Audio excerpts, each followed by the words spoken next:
सुप्रभातम बच्चों।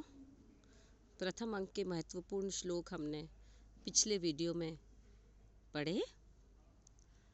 स्वप्नवासव दत्तम के द्वितीय और तृतीय अंक में श्लोक नहीं है, परंतु उसकी कथा का थोड़ा सा परिचय मैं आपको दे दूं कि द्वितीय अंक में माधवी लता मंडप के पास राजकुमारी पद्मावती अवंतिका वेशधारिणी वासव दत्ता के साथ गेंद खेल रही है। परिहास में वासव दत्ता पद्मावती को महासेन की होने वाली बहू कहती है।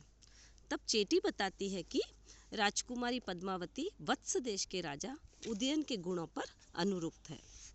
इसे ऐसे लगता है कि इसके पश्चात उदयन और पद्मावती का विवाह निश्चित ही होगा। उसी समय पद्मावती की धात्री आकर सूचना देती है कि महाराज उदयन के साथ पद्मावती का विवाह निश्चित हो गया है। तत्पश्चात दूसरी चींटी आकर कहती है कि हमारी महारानी आज्ञा देती है कि आज ही कौतुक मंगल विवाह की शुभ घड़ी है, अतः शीघ्रता कीजिए। तृतीय अंक में घटना इस प्रकार से शुरू होती है कि राजकुमारी पद्मावती के विवाह उत्सव का आनंद मनाया जा रहा है, परंतु वासव दत्ता के लिए यह विवाह अत्यंत दुस्सह हो रहा है। अतः वह एकांत प्रमद वन में चली जाती है। उसी समय एक चेटी आकर कहती है कि हमारी महारानी कहती है कि आप महाकुल में उत्पन्न स्नेह करने वाली और निपुण है, अतः यह कौतुक माला अर्थात विवाह माला आप ही गूंथें। वह भाग्य को उल्हाना देती हुई माला गूंथ देती है। माला में वह अविध वाकरण औषध गूंथती है, सपत्नी मर्दन औषध की नहीं।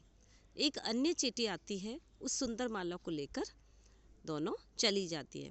इस विवाह से अत्यंत व्यथित वासव दत्ता शांति पाने हेतु सोने का उपक्रम करती है और तृतीय अंक समाप्त हो जाता है। चतुर्थ अंक की कथा में शुरुआत में विदूषक राजा उदयन के विवाह पर अत्यंत प्रसन्नता प्रकट करता है और स्वयं के मंदाग्नि रोग हो जाने से चिंता भी व्यक्त करता है। विदूषक का पात्र ऐसा होता है नाटक में, वह हमेशा जो मुख्य नायक है उसका मित्र होता है और वो हंसाता भी रहता है और उसके नाम अधिकतर पुष्पों पर रखे जाते हैं। इसी अंक में पद्मावती वासव दत्ता और चेटी प्रमद वन में जाती है। वहाँ शैफालिका के फूलों की समृद्धि देखकर पद्मावती प्रसन्न होती है और वह उदयन को ये फूल दिखाकर सम्मानित होना चाहती है। वार्तालाप में पद्मावती उदयन के प्रति असीम अनुराग प्रकट करती है। उसी समय उदयन और विदूषक भी वहां आते हैं। चूंकि अवंतिका वेशधारिणी वासव दत्ता पर पुरुष दर्शन नहीं करती है, इसलिए वे सभी माधवी लता मंडप में छिप जाते हैं। शरद ऋतु की तीव्र और असह्य धूप से बचने हेतु राजा और विदूषक भी लता मंडप में प्रवेश करना चाहते हैं, किंतु कहीं उनकी छिपी हुई जो सखियां हैं वो दिख न जाए, इसलिए चींटी भौरों से युक्त लता को हिलाकर उन्हें अंदर आने से रोकती है और वहीं शिलातल पर बैठकर वो दोनों पद्मावती की प्रतीक्षा करते हैं। राजा और विदूषक के जो वार्तालाप हो रहे हैं उसको पद्मावती और वासव दत्ता ध्यान से सुनती है और इसी में एकांत देखकर विदूषक उदयन से पूछ लेता है कि आपको वासव दत्ता और पद्मावती में से कौन अधिक प्रिय है। इसका उत्तर देना अत्यंत कठिन होते हुए भी उदयन कहता है कि यद्यपि पद्मावती रूपशील और प्रीति विशेष से मुझे प्रिय है, किंतु वासव दत्ता में अनुरक्त मेरे मन को खींच नहीं पाती है। और यही प्रश्न जब राजा पूछता है तो विदूषक वासव दत्ता को अधिक प्रिय बताता है, क्योंकि वह स्निग्ध भोज्य पदार्थ उसे खिलाती थी।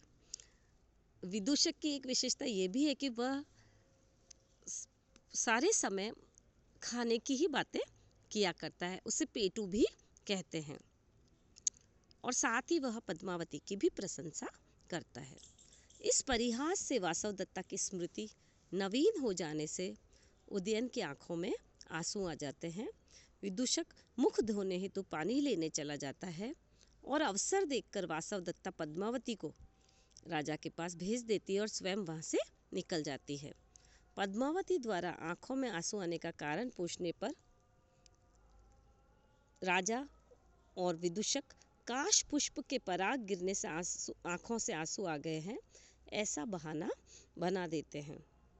विदूषक उदयन को स्मरण दिलाता है कि आपको मगध राज के एक प्रीति उत्सव में सम्मिलित होना है और वहाँ से सब चले जाते हैं और चतुर्थ अंक की समाप्ति होती है।